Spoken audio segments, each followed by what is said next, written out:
Hey everyone, I'm Kai Down. Mooer just sent me their brand new GTRS S900, so let's check it out.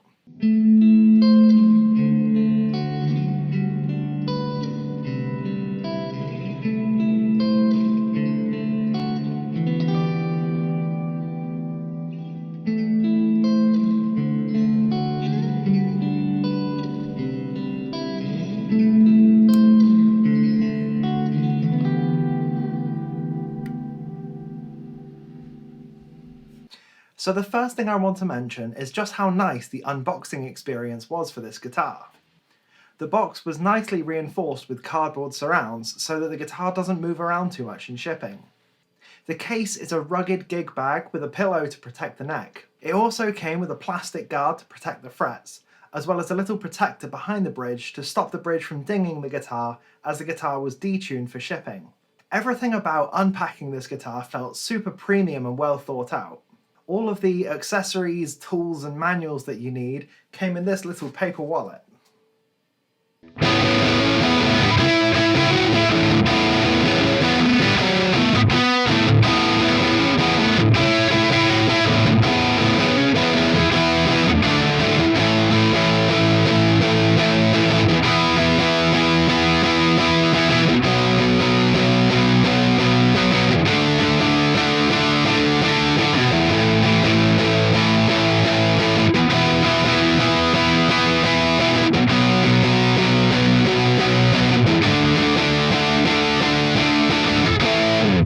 So let's talk about the specs of this guitar. This is the GTRS S900 in plum purple. We've got an American basswood body, we've got a roasted Canadian maple neck with a rosewood fingerboard and 22 frets. We've got a bone nut, we've got a 2-point trem, and we've got non-locking tuners. For the electronics, it's got the GTRS HSS set, we've got a single volume knob, a tone control, a 5-way blade switch, and this magical super knob. If you don't know already, the super knob is essentially a full digital modeler built into the guitar. It includes your amp and cabinet modeling, as well as effects pedals and pickup matching. I'll dive into the full features of the super knob later on in the video. The other colours this guitar is available in are racing green, pearl white and pearl black. I really appreciate that they went the extra mile with the colours on these. They gave them the textured pick guards and the sparkle finishes, which really sets them apart from a lot of other S-types at this price point. So for my thoughts on the specs, it seems like they went for nice middle ground options. It would have been nice to have locking tuners and stainless steel frets, though I do understand those features are reserved for the P series of the GTRS guitars. Another big feature for the S900 in particular is the fact that it's completely wireless. This means that you can just plug the receiver straight into your desk, or in my case, my audio interface, and have great tones without any cables. If you need additional presets beyond the 4 that you can load onto the guitar, you can also pick up a wireless Bluetooth controller. Okay, so now that we've chatted about the specs for a little bit, let's hear what it sounds like. Firstly, we're going to treat it like it was just a normal regular guitar. For this, I'll be running into the Amped Oracle plugin. You do have to configure the wireless system in the app initially to pair them, but once you've paired them, you're good to go. You can disable the amp and cabinet modeling of the GTRS by pressing and holding the super knob until the light turns yellow. This means we're now running our DI straight into the wireless system. Okay, so let's hear some tones. Let's first cycle through each of the pickup positions and see how they sound.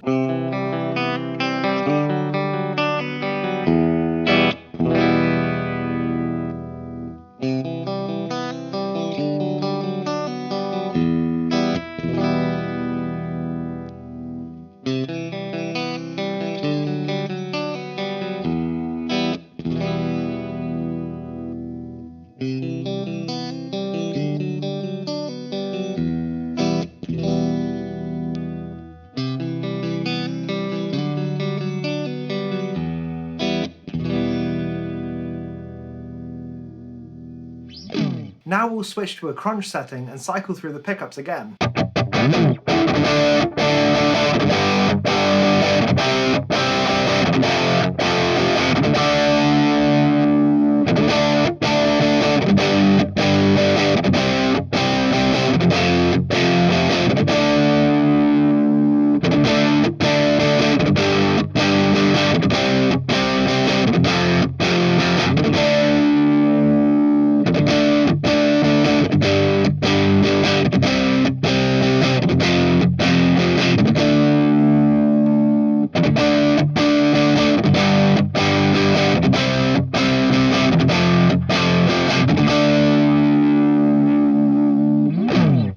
let's switch over to a solo preset.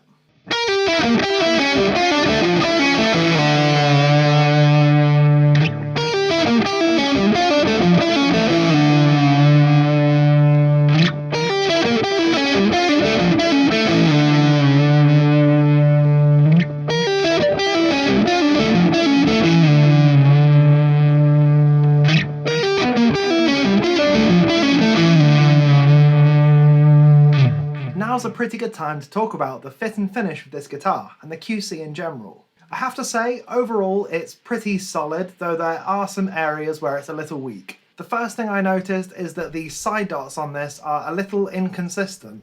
Some of them are a bright, brilliant white, while others are more of a muted grey. This can lead to some confusion about where you are on the neck. Other than that, there's a small amount of lacquer build-up just behind the nut, where they finished the headstock but not finished the fretboard. The material on the pickguard and the backplate seems to be like it's cheaper than they'd have you believe. I thought this would have been a nice anodized aluminium, but it seems to be more like a textured and painted plastic. Still, it looks the part, so I can't really complain there. The stock setup left a little to be desired. The bridge was canted quite far forward, so I had to back that one off so that it would be nice and balanced. The fretwork overall is quite good. The ends aren't rounded to the hemispherical ends that we're starting to see on these cheaper guitars, but they're plenty comfortable, so I can't complain. Going over it with a fret rocker shows there to be some high spots and low spots throughout, though these don't really affect playing. As for tuning stability, I'd say it's mostly good. The G goes a little bit out of tune when you use the trem bar excessively, but other than that, it's pretty much perfect. Speaking of the trem, the bar itself is super loose. Now, I don't know if I'm just missing something here, but I can pull it out with next to no resistance.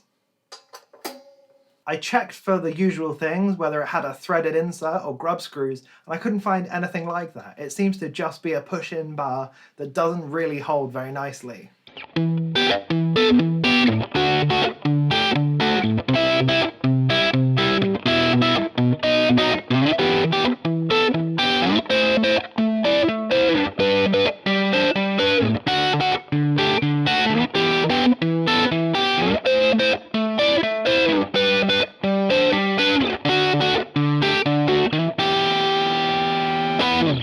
Now, before I dive into the super knob, I have to first introduce the Mooer GTRS app. This app is incredibly clever.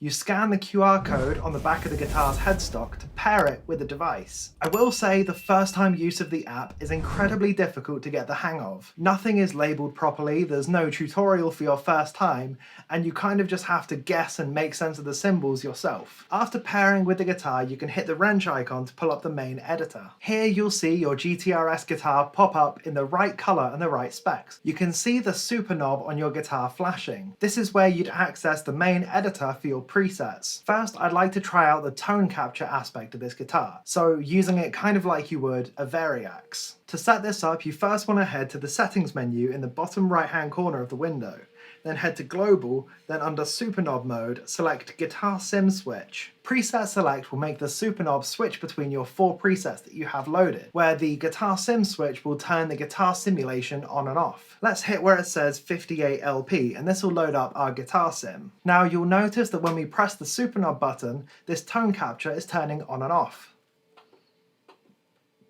One weird thing I've noticed is that the tone capture emulates that specific pickup position of the guitar you've loaded, so you can't load the Les Paul neck pickup into the bridge position of your guitar. We'll run through Amped Oracle again and I'll show which pickup is being modelled. I've also downloaded an acoustic preset from the cloud, so we'll do that one separately.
Okay, now let's hear the acoustic patch.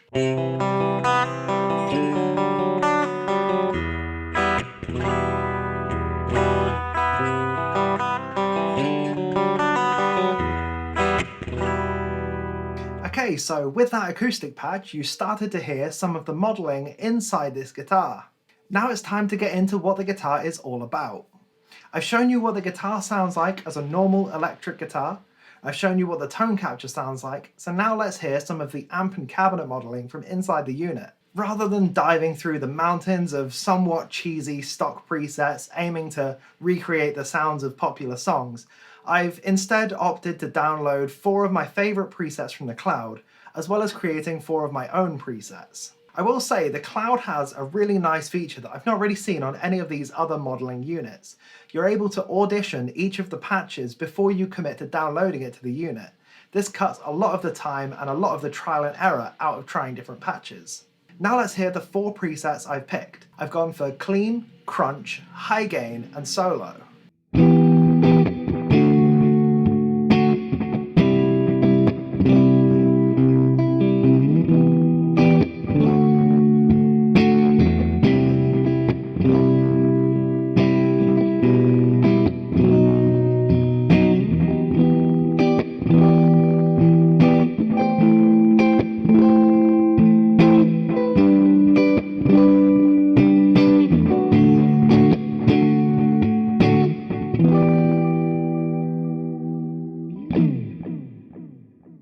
We can tap the super knob to quickly change between these 4 presets.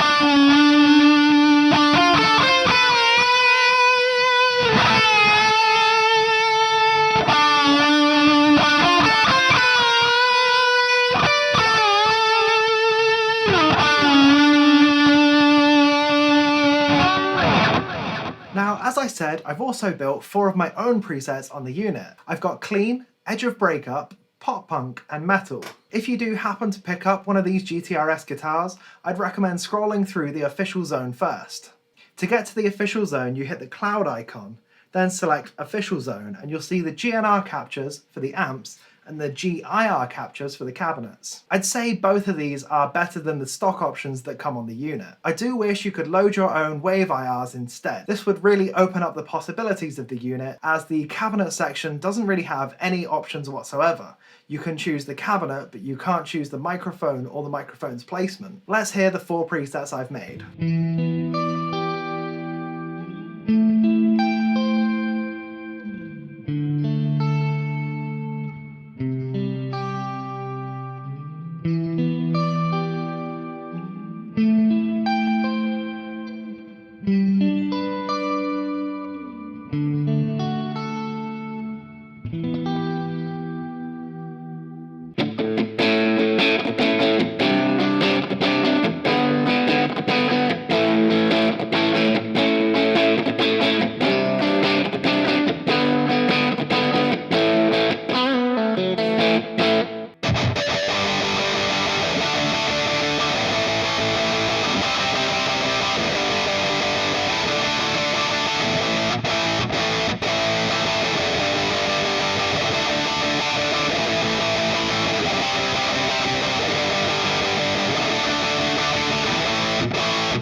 Now for some of my thoughts on the stock modelling. If you're looking for an all-in-one rig, then this is leaps and bounds above the rest of the market in terms of modelling units built into guitars. Once you've got it set up, it's also incredibly easy to use, so beginners won't get stuck in the depths of trying to figure out how to dial everything in. I would have much preferred this rig to the Boss ME70 I started playing on, and pairing it with a phone app makes it far more accessible than something like the HX Stomp. They're not the best tones I've ever heard, but they're super easy to use, they're convenient, and more importantly, it's incredibly fun to get into it.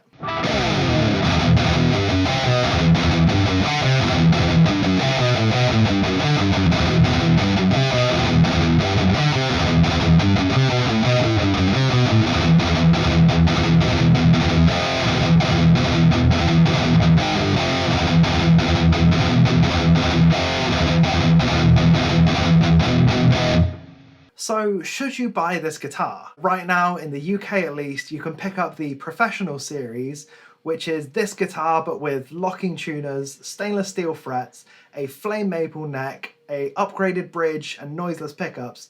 You can grab that for just £50 more than this guitar. If you are able to pick up the Professional 800 instead of the S900, I'd say it's worth it unless you're really desperate for the wireless features. The non-wireless version of this guitar, the S800, is currently £301 cheaper than the S900. So ultimately, this is a really nice guitar. The fit and finish is excellent for a guitar at this price point. I do think the current state of the pricing, in the UK at least, makes recommending this guitar a little bit difficult. If the price of this one does come down to, say, £500 or so, then I'd say it'd be 100% worth it. So that is everything I've got for my demo of the Mooer GTRS S900. Thank you so much for checking it out with me, and if there's anything else you'd like to see me do with it, let me know in the comment section below and I'll get to it in a future video.